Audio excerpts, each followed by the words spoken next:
Siap. Mana, Le?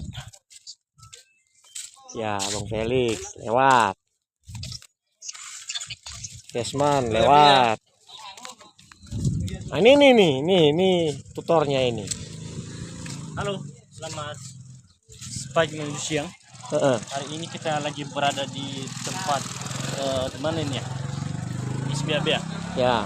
Bisa kita lihat bersama guys. Di sini ada patung Confucius. Ya. Boleh di apa dulu kameranya? Oh iya. Tujuannya ke sini ngapain, Pak? Kita untuk di sini untuk jalan-jalan saja refreshing.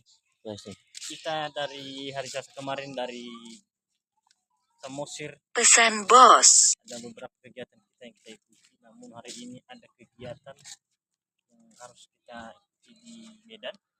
Sembari ke Medan kita lewat di Sebiabia. Oh gitu ya, Pak. Ya. Emang kemarin notanya agak sedikit ya, makanya perlu refresh sekarang. Betul. Oh. Dari hari Senin sampai dengan hari ini Jumat ya.